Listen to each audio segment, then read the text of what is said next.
Good morning, everyone.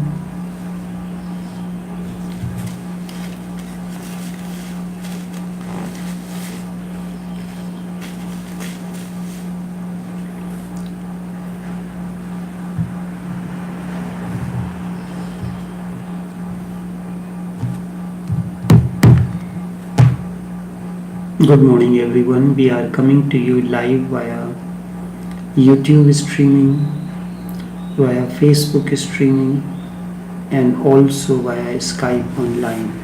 Each one of you is welcome to this live streaming.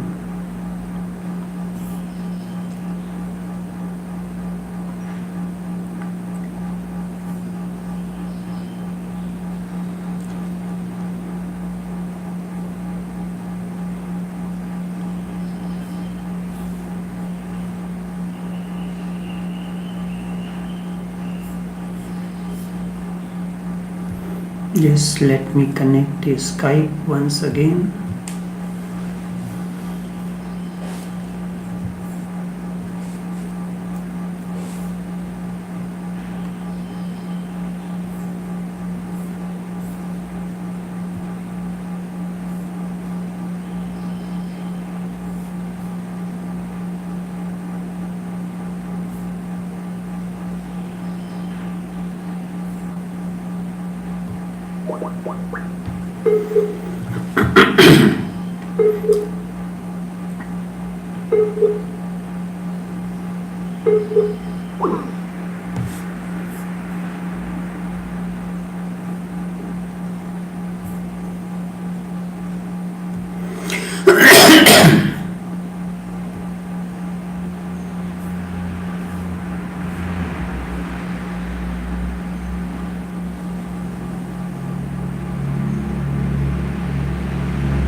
Good morning, everyone. We are coming to you live via YouTube streaming, via Facebook streaming, and also via Skype online. Each one of you is welcome to this live streaming.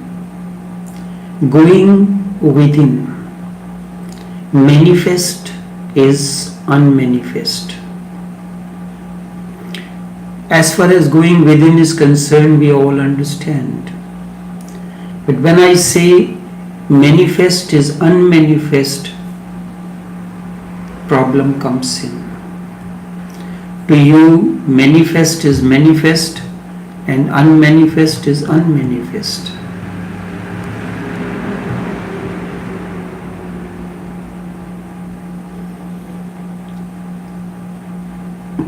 The entire Buddhist approach and that of the masters depends on that manifest is the unmanifest.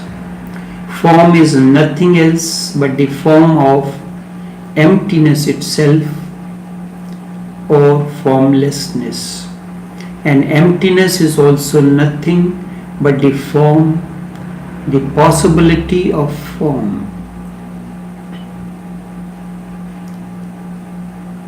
How does it happen? Let's take an example. You want to construct a house. There is nothing. The house is unmanifest. But you can see this unmanifest house in your imagination how you want it to be. Now, in order for the house to be a dwelling, you have certain that we call visions. We understand this very easily, but nobody knows the house. Nobody knows the structure because it is a creation of your mind. Your mind is individual mind, and when it comes to creation and non-creation, the creation emerges out of the creator's mind, the cosmic mind. You have an idea, you call your draftsman, present the idea to him, he uses his technicalities and presents a draft of the house. If it is a business concern, you will invite the technical staff and they will prepare a model. Because with your idea nobody knows, they will consider your idea to be crazy, that you want to build this kind of mansion. So many things are at stake. You do not know how much finance, how much material, how much these things are required. So all these people will be involved in making that thought that has come to you into manifest form. Into manifest form. So first a draft is made, a plan that is known as. The plan is to be approved. Based on the plan, a model will be built. So if this building, the apartments are to be sold or to be rented, you can do that pre-booking and attract the advance booking and advance payment as well. This is what the big construction companies do. They have an idea, they want to build a certain kind of a facility where if it is a gated community, if it is an apartment building, so accordingly they follow the rules and regulations and build the structure. So then they advertise. So all those people who are interested in, they visit the site, they see everything, they make a down payment, so thus they collect the finance to start up. So all these houses are pre-sold. Then it is easier for them to get the finance and the structure begins. Something that was unmanifest, only the creator, that is you, the one who creates, the company that creates the apartments knows about it, and then through their own mechanism puts the plan on paper and it becomes manifest. The form that you see as a model was once formless. Nobody knew about it. The same thing is about emptiness. Emptiness is nothing but a form. The statement seems to be illogical, obviously appears to be nonsense. How form can be emptiness, but this is how it is. I gave you the example which you can understand very easily. The same way it is said in the Bible that God decided to create the creation and thus came the creation. How much is the time gap between his thought and the gap? It all depends upon the resources. You have, if your construction company is big enough, well reputed, so everything will become, the time gap between the form and formlessness, manifest and unmanifest, will reduce. But as far as manifest and unmanifest are concerned, they are polarities. One thing has to be understood before we can go into the sutras, sutras of emptiness. Buddha is not logical. To be illogical is one thing, and to be dialectical is more important. Buddha is dialectical. They are two approaches towards reality. One is the approach of logic, and the other is the approach of dialectics. Aristotle, then his disciple, and the whole chain comes through Aristotle in the West, that is based on logic. It simply moves in a straight line, a very clear-cut straight line. It never allows the opposites. Never allows the opposites. All according to Aristotle, his approach, the opposites have to be discarded. This approach says A is A and it can never be B. An empty piece of land is defined by a particular word, and on that, when the construction starts, it is known by a different name. So A can be B, B can be C. These are the A, B, C, these are the stages through which the entire process goes through. But according to logic, A is A, it cannot be B or C or anything else. This is the formulation of Aristotle's logic. It looks perfectly right, and we all agree with that A is A and B is B. A cannot be B. This has been the basis of schools, colleges, universities, and the world is dominated by Aristotle, not Buddhas. We talk about Buddhas, but we follow Aristotle. The second approach towards reality, towards existence, is that of Buddha, the approach of dialectics.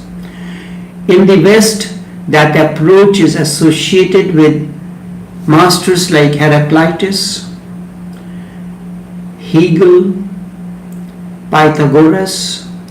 The dialectical approach says that it is the two banks. What is a river? River is not a bed. First there is a bed, and the bed cannot be unless it has two banks, the left bank and the right bank. The space occupied by the two banks is known as river bed, and that which flows into it is river. So it is dialectics. Without the two banks there can be no river. Water is just, you throw the water on a floor, it will just flow. You cannot call it river, you cannot call it canal, you cannot call it, give it a name. For canal, two banks are necessary. For river, two banks are necessary. The dialectics is necessary. This is the essence of life. The dialectical approach says life moves through polarities, through opposites. You have the masculine energy and the feminine energy. You want the bulb to light, you must have dialectics, the positive pole and the negative pole. Positive pole comes from outside, the negative pole is generated within. That is why the negative pole is called Prakriti, the feminine aspect, and the masculine aspect is the Shiva aspect. It comes from outside. It is not generated, it is the cosmic energy, the light that comes and interacts with the Prakriti, the negative pole, and then the process of creation begins. whether it is a male, female, when the masculine energy and the feminine energy, the Shiva and Shakti, work together in the two dialectics, work together, then a creation happens.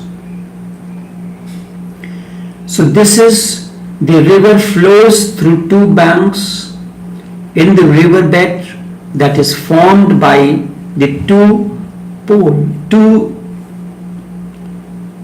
banks, but those opposing banks that keep the river flowing between them is not against one another. That is like a magnetic pull. The two pull one another, they attract one another, together they work in harmony with one another.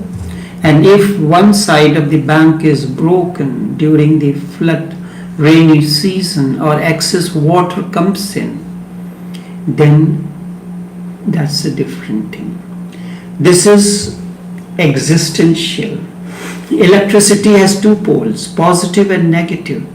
If Aristotle's logic is of existence, then electricity is very, very illogical, according to Aristotle. Then God himself is illogical, because he produces new life out of the meeting of a man and a woman. Whether it is animal kingdom, whether it is plant kingdom, whether it is a human kingdom, everything emerges out of the interaction of the dialectics. The yin and yang, the Shiva and Shakti, the anima and animus, when interact with one another, then new life is created. The new life out of the meeting of a man and a woman, which are opposites, yin and yang, male and female, Shiva and Shakti, then opposites. If God has been brought out by Aristotle, have been the form, and heterosexuality would have been perversion, then man would love man and woman would love woman, because the opposites can never meet and they are not allowed.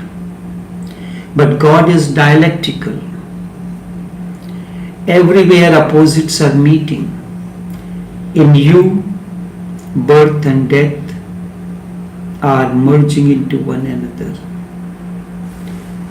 Everywhere opposites are meeting, day and night, summer and winter. Summer gives a space for winter to come in. In between there are other seasons. Summer is getting less, winter is approaching. There are various stages between the two.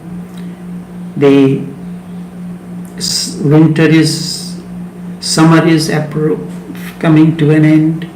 Autumn comes in. Then comes winter. Winter gives place to spring. Spring gives place to summer, and so on and so forth. God is dialectical. Everywhere opposites are meeting. In you, birth and death are meeting. Day and night, summer and winter, thorn and flowers, they are all together. And this togetherness is the way of the existence. The thorn and the flower are on the same branch, and they are getting nourishment from the same source. They come out of the same source. Man and woman, youth and age, beauty and ugliness, body and soul, world and God, all are opposites, and they are together, bound like a magnetic force. This is called a symphony of opposites. Opposites are not only meeting but creating a great symphony. That is what existence is. Existence is a great symphony between the opposites. And it is only the opposites that can create symphony. It is only the opposites that can create a symphony, otherwise it will be monotony and life will be a boredom. If there were only notes continuously repeated, it would bound to create boredom. There are opposite notes, thesis, meeting with antithesis, and creates a synthesis. And in its own turn, synthesis becomes a thesis, creating an antithesis. And higher synthesis evolves. At one level, thesis and antithesis merge together. A higher thesis evolves.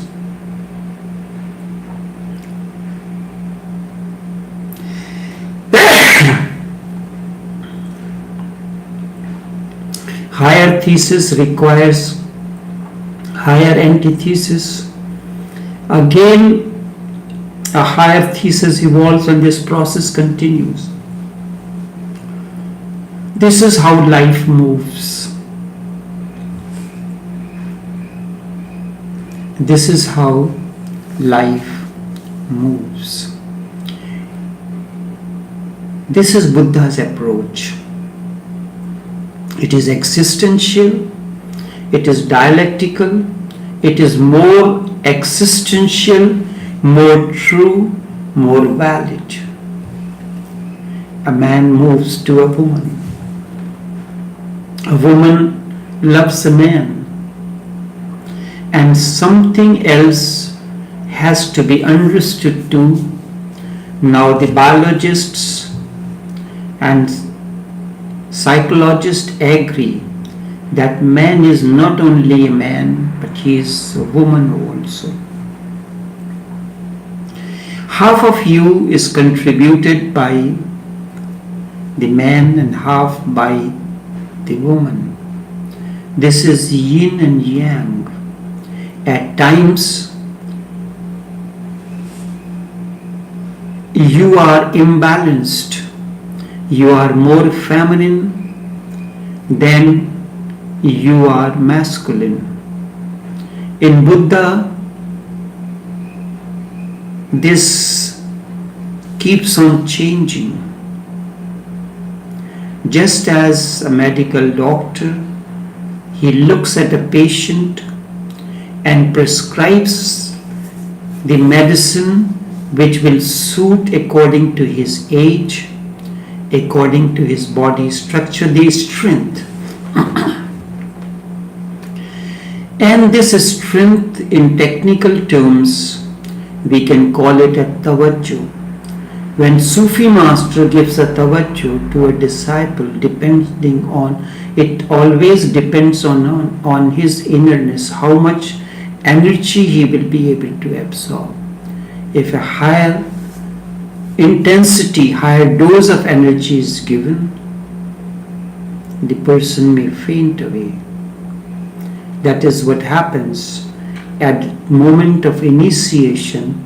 The master gives high dose of energy and then it slowly and slowly melts down. It is like a time release. When you go to the market, you get the vitamin C time release.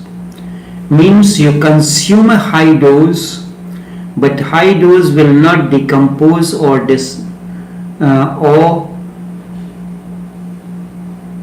wash out from the system. Instead, it remains in the system as and when it is required by the body. The vitamin C releases its effect.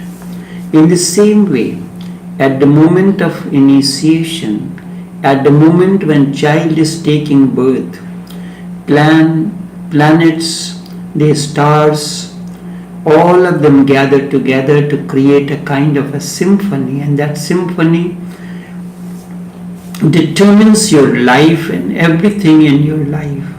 So what happens when a master initiates you? He gives you a high dose of energy, and sometimes at that moment the disciple, the seeker, faints away because they are not able to absorb that energy. But slowly and slowly it gets assimilated into the body, into the system, the body structure.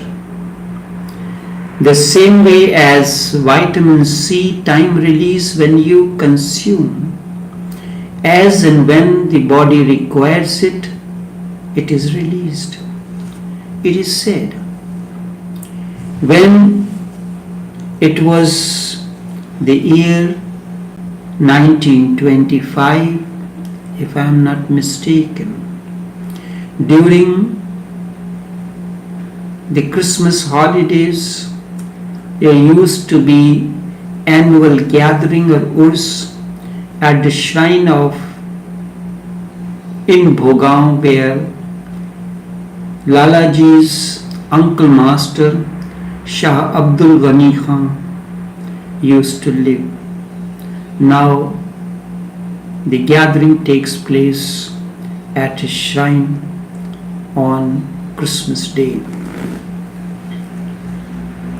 Every year, as a discipline, Lalaji will gather the entire family, his younger brother, his son, his nephew, take them along with the other seekers, take them to that spiritual function, Bandara or Urs.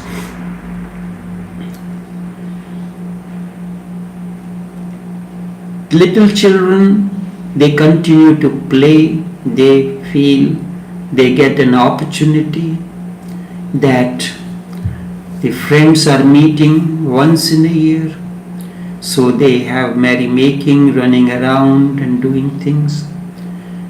Maulana Abdul Ghani Khan came out into the meditation place from inside where he was resting and asked for Brij Mohan Lal. Lalaji presented and Chachaji presented Brij Mohan Lal. Maulana Abdul Ghani Khan came out wearing the same cap, the topi, the headgear, which was given to him at the time when he was initiated by his master, Ahmad Ali Khan, popularly known as Khalifa Sahab, Khalifa Ji Rahmatullah Alayhi. Brij Mohan Lal was attired elegantly in the traditional Indian wear, kurta and pajama, and he had a cap on his head, because according to the Sufis it is a customary to keep the head covered. I have not found any logic behind it. To me it more like the fashion. At a time there is and that keeps on changing, but it has become static as far as Islamic tradition is concerned. If the cap is necessary at the time of cap is necessary for meditation, then why Hindu saints and sages have not been covering their head while meditating? So cap has nothing to do with meditation, but it has become a part of customary, and it is followed by certain traditions. Muslims can never offer their prayers without using the cap on their head. Sikhs, they keep their head covered with turban. You cannot enter a Sikh temple, Gurdwara, without covering, or the meditation place, without covering your head. So I do not see any logic, but instead of getting into the argument, you just follow it. At times, I can do that. Some of the ignorant ones, I have nothing with that. But to say that without cap you cannot be meditative is idiocy. There was once an argument. Purposely I used to do things when I was living with my uncle, the Sufi master. I used to do things to break the ignorant traditions. Meditation time, I will not put on the cap. He said, but you have to keep your head covered. So the master said so. So I said, you have seen master only in meditation place or when you come here for a certain period of time. But I have seen him in and out, through and through. When he sleeps, he does not put on cap. And you say that master is meditative 24 hours. When he goes to toilet, he does not use his cap. When he takes a shower, he does not use his cap. And I know when he goes to work, he never uses cap. He never covers his head. So that means he is not meditative that time. It has nothing to do. It is purely fashion and the tradition of the time. It happened in India. It was the Hindu traditions. Then the Islamic tradition came into fashion. A particular type of garb, of long flowing jacket, inside a kurta and a long trousers, the one that gets tight at the ankle, the other is known as Islamic one, called, associated with the city called Aligarh cut pajama. So when that came into the fashion, everyone's going to the office in those clothes. Just as we have a tradition, when you are going to work, you go with the shirt and pants. You cannot wear jeans. But on a holiday or other days you can wear. But if you are in a higher authority, you have to put on a jacket. A minister cannot go to attend to the parliament without a jacket and a tie. If you are in a higher official, you wear a tie. That is a routine. So it is all fashion, which has been accepted by the normal. So covering the head is part of tradition, which we follow blindly. I am Buddha. This is where the ignorance comes in. Buddha sat under the Bodhi tree in a lotus posture, and he had been fasting and the food was not available. So the night he sat down under the Bodhi tree for meditation, a woman named Sujata brought rice pudding made out of rice and milk. In Trinidad we call it sweet rice, and he ate that. So Buddhist monk use the rice pudding before they sit in meditation on the full moon night in the winter month. These are all traditions which do not help you in the inner process. What we have to understand, what is the crux of the matter, what is the something behind it. If you understand that this is a fashion, it is convenient. The clothes should be long flowing, convenient when you go to sit in meditation, when you go to the office, when you go to your restroom. Your clothes should be convenient for the occasion and be graceful to the occasion. In the office, if you go with your undergarments, it will not be efficient, it will not be elegant, it will not be accepted. So a certain amount of elegance is needed. A man loves a woman and a woman loves a man. And something has to be understood, which now biologists and psychologists have agreed, that man is not only a man but he is a woman as well. Half of you is contributed by your father and half by mother. At times you are feminine. And as I said, with the example of vitamin C, when it is released according to time, sometimes with a particular person you have to be more feminine. If you come across, when I am meeting a person, if the person appears to be more feminine, I have to use the masculine energy to balance his feminine and masculine. That is what the doctors do. They balance. The healing is a process of balancing the masculine and the feminine energy, the energy that flows. And it is the balance or the symphony between the two, the masculine and the feminine energy, that creates the process of healing. So for that very reason, the master uses, depending on the disciple or in his innerness, he uses a particular type of energy.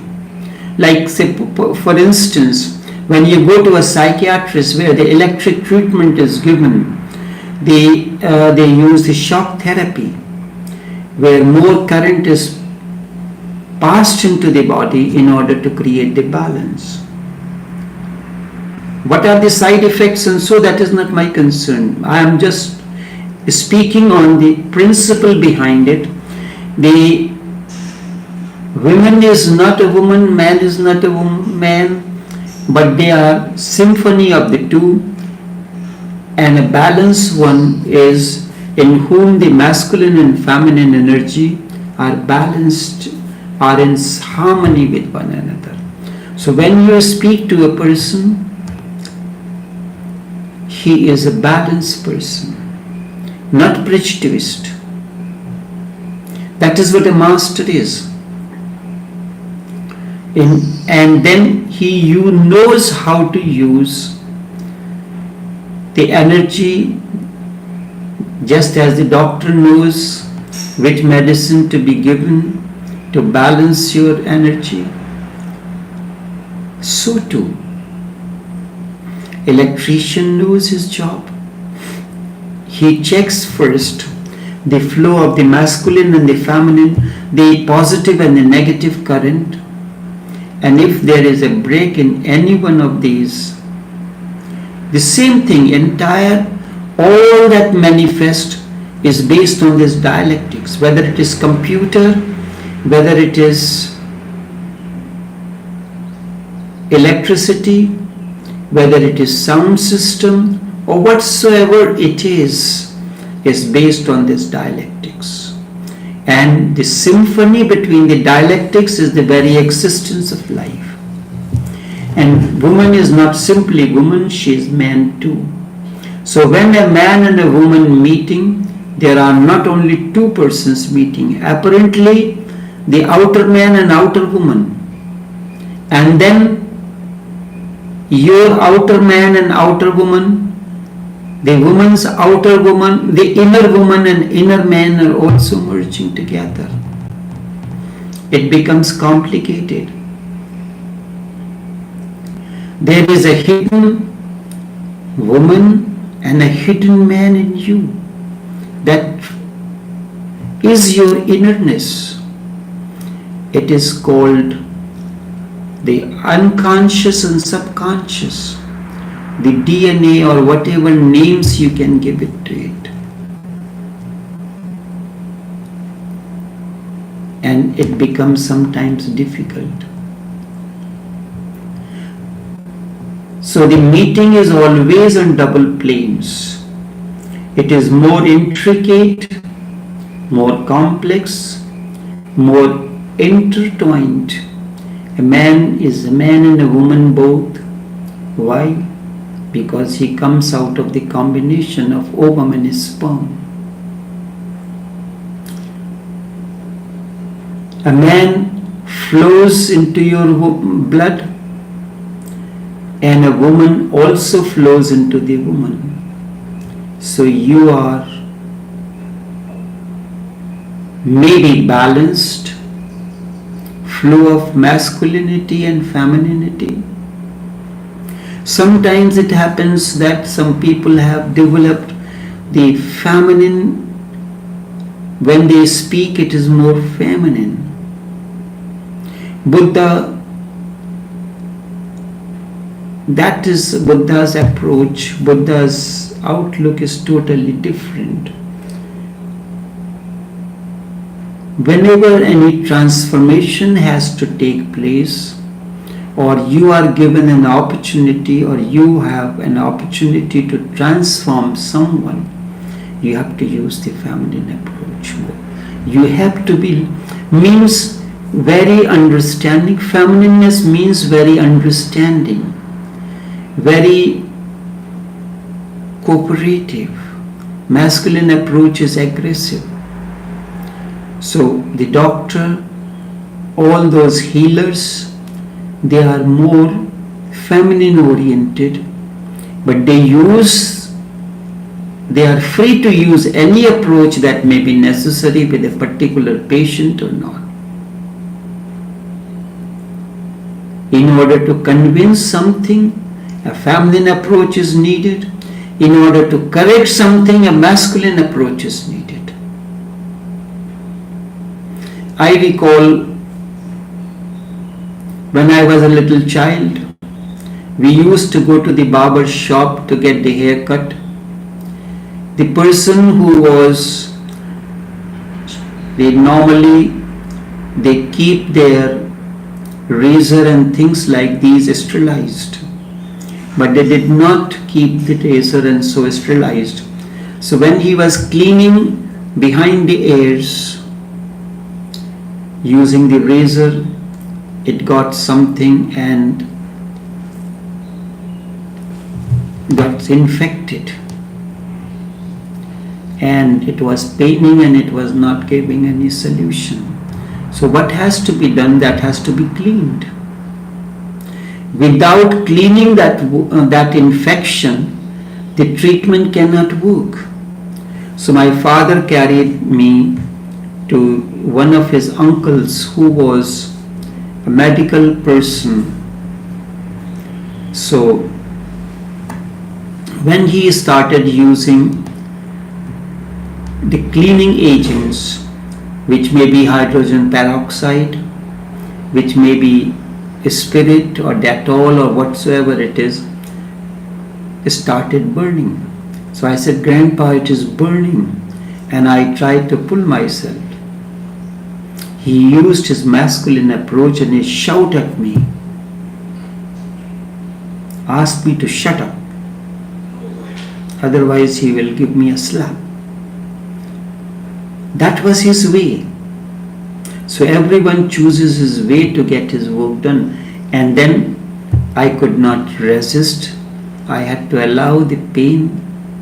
And as soon as he finished cleaning the wound, a lot of things started clearing within 1 or 2 days' time, just sprinkling the medicine or whatsoever it is, I do not recall now, it got healed. So the two approaches are used. A man flows in your blood, a woman too. We have to be both because you are the meeting of the polar opposites. You are a synthesis. It is impossible to deny one and just be the other. And that is what has been done by Aristotle. We'll continue this until tomorrow. Take care and do have a pleasant day.